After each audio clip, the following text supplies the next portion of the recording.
नमस्कार दोस्तों, आज हम बात करेंगे best small cap mutual funds के बारे में और आपको 12 से 16 म्यूचुअल फंड्स देखने को मिलेंगे और उसमें से मैं आपको बहुत सारे म्यूचुअल फंड बोलने वाला हूं जो बेस्ट है।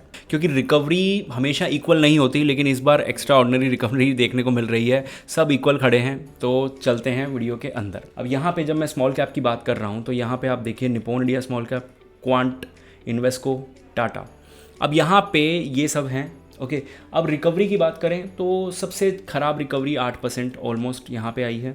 उसके बाद इन्वेस्को में बहुत ज़बरदस्त रिकवरी है और क्वांट और निप्पॉन, क्वांट भी रिकवर कर गया है।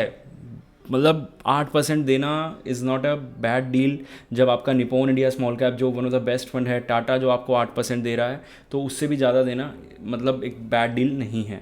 ठीक है, और टाटा टॉप 3 में रहा है लास्ट 1 ईयर में, क्योंकि सबके नेगेटिव रिटर्न है लास्ट 1 ईयर वाले सेक्शन में, जबकि टाटा के पॉजिटिव हैं। अब यहाँ पे अगर मैं स्टैंडर्ड डिविएशन की बात करूँ तो यहाँ पे टाटा का काफ़ी कम है। बेशक धीरे रिकवर करेगा लेकिन अच्छा कर जाएगा। ये इसका स्टैंडर्ड डिविएशन ज़्यादा है, इसलिए हल्की सी रिकवरी हमें टाटा से भी ज़्यादा दिख रही है। इन्वेस्को एक स्वीट स्पॉट पे है कि रिटर्न्स भी जनरेट कर रहा है और साथ ही साथ आपका मतलब स्टैंडर्ड डिवीजन भी अच्छा है। अब क्वेश्चन आता है कि जो फंड मैंने रिकमेंड किए थे पिछले 1 साल में या मेरे क्लाइंट्स के पोर्टफोलियो में है। अब क्लाइंट्स बहुत सारे ऐसे होते हैं जो बहुत पुराने टाइम से चल रहे हैं, तो वो बोलते हैं कि सर आपने अच्छे फंड लेके दिए होंगे, या वो ज़्यादा क्वेश्चन नहीं करते। देखो, हर किसी की मर्जी होती है। अब कुछ क्लाइंट बहुत ज़्यादा शक करते हैं कि सर नहीं, ये आपने फ़ंड दे दिया, ये अच्छा नहीं है, ये कैसे काम करेगा, सब चीज़ों के बारे में। ठीक है, कोई बुराई नहीं है। तो उनका शक यहाँ पे दूर हो जाता है जब हम फ्रैंकलिन को इस लिस्ट में ऐड करते हैं। ठीक है, फ्रैंकलिन को इस लिस्ट से दूर रखना या अभी इसके बारे में बात ना करना इसलिए ज़रूरी था क्योंकि मुझे पता है कि इन दी एंड इस मार्केट में क्या होने वाला था। मतलब पता है का मतलब ये नहीं कि बिल्कुल ही 100% पता है, बट जो चीज़ें मोटी मोटी चीज़ें पता थी कि हाँ कि फ्रैंकलिन अच्छा कर रहा है, फ्रैंकलिन के अंदर कोई चेंज नहीं है, इसके स्टॉक्स में क्या चेंज आ रहा है, तो मुझे ये पता था कि फ्रैंकलिन रिकवर करेगा यार। एक विश्वास था, कह सकते हो। तो वो विश्वास फ्रैंकलिन ने दिखाया और रिकवरी के मामले में भाई साहब 11.42, निप्पॉन से बढ़िया, इन्वेस्को से बढ़िया, बैंक ऑफ इंडिया से बढ़िया, और अगर मैं ऊपर बात करूं तो इन्वेस्को से पीछे। अगर रिकवरी के मामले में देखूं तो अभी सेकंड नंबर पे है।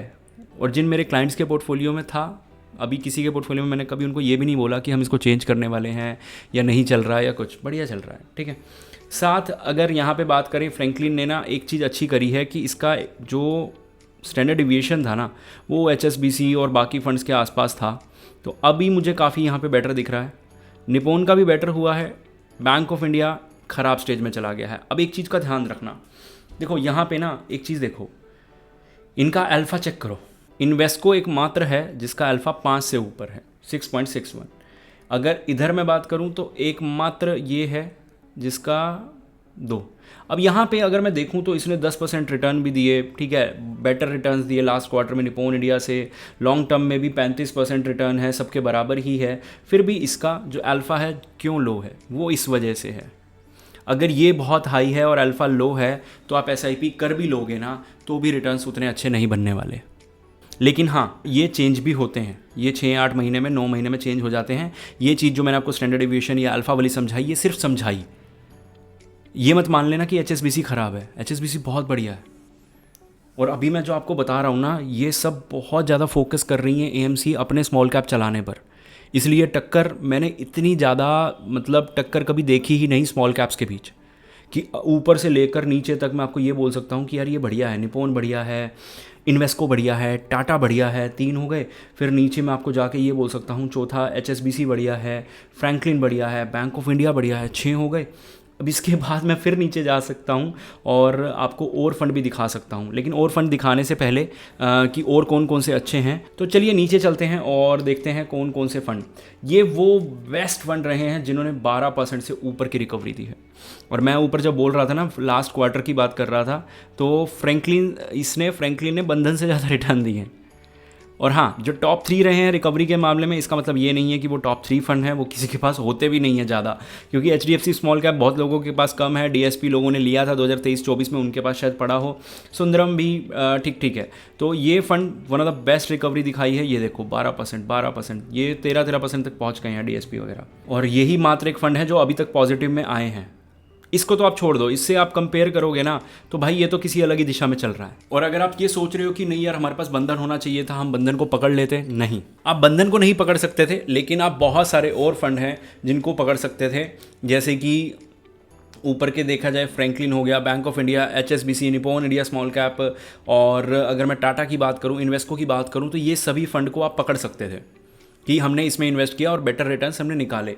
लेकिन अगर आपने इनके अलावा, इस वीडियो के अलावा किसी स्मॉल कैप में इन्वेस्ट कर रखा है, तो या तो उसको अभी इतनी एज नहीं हुई है या वो अभी बढ़िया परफॉर्म नहीं कर रहे हैं। ठीक है, जैसे वाइटॉक शायद बढ़िया परफॉर्म कर रहा है लेकिन उसकी एज छोटी है, सेम मोतीलाल के लिए हम बोल सकते हैं। तो ये चीज़ का आपको ध्यान रखना है। और अगर आप लमसम करना चाहते हैं तो हमारी अगली वीडियो ज़रूर देखिएगा कि इन फंड्स में किसका स्टैंडर्ड डिविएशन बहुत ज़्यादा है जिसमें हमें लमसम करना चाहिए, और हमें अल्फ़ा भी। देखो अब यहाँ पे एक कॉम्बिनेशन, ये देखो DSP का स्टैंडर्ड डिविएशन देखो एक बार, और अल्फ़ा देखो। इस पूरी वीडियो में सबसे ज़्यादा अल्फ़ा इसका है, नंबर 1 है अल्फ़ा के नाम पे, और सॉरी स्टैंडर्ड डिविएशन के नाम पे, और लास्ट है अल्फ़ा पे। तो क्या ये एक इत्तेफाक है? नहीं, ये इत्तेफाक नहीं है। ये उन लोगों के लिए है जो समझ पाएँ कि मैं बोलना क्या चाह रहा हूँ। और बहुत से लोगों को जब बात समझ नहीं आती ना, तो फिर मुझे पता है कैसे कमेंट देखने को मिलते हैं और क्यों लोग ऐसी वीडियोस देखना ज़्यादा पसंद नहीं करते। सिर्फ नाम बताओ, और मजाक नहीं कर रहा, सिर्फ म्यूचुअल फंड की बात नहीं है। और मुझे नहीं पता ये चीज़ सिर्फ इंडिया में है या बाहर भी होती है, लेकिन इंडिया में एक चीज़ जो हमने नोटिस करी है कि 70-80% ना क्वालिटी क्या है चीज़ की नहीं पता, चीज़ बेस्ट क्यों है वो नहीं पता, चीज़ ख़राब क्यों है वो नहीं पता, बस ब्रांड नेम बेच दो। ब्रांड नेम है तो बिक जाएगा। सेम चीज़ यहाँ पे है, आपको नाम बता दिया कि बंधन है, ओहो बस नाम पता लगना चाहिए कि ये बढ़िया है, क्यों है कैसे है नहीं पता। तो वो चीज़ पता करना बहुत ज़रूरी होता है। अब यहाँ पे देखो स्टैंडर्ड डिविएशन बेशक हाई है लेकिन अल्फ़ा भी हाई है ना यार, थोड़ा शांति मिलती है। सेम चीज़ यहाँ पे है, स्टैंडर्ड डिविएशन काफ़ी लो है लेकिन अल्फ़ा उतना हाई नहीं है, तो थोड़ा सा डाउट रहेगा कि नहीं यार क्यों मुझे जाना इस साइड पे। ठीक है, तो इन चीज़ों को समझो, धीरे धीरे ये पैटर्न समझ आएंगे आपको, और शायद इसमें जो 15-20 पैटर्न बनते हैं तो आप 2-4 भी समझ पाओगे, तो अच्छे सिलेक्शंस कर पाओगे, जल्दी फंड चेंज नहीं करने पड़ेंगे। 5 साल में एक नॉर्मल चर्निंग 2-3-4 बार भी चेंज करोगे तो बहुत है।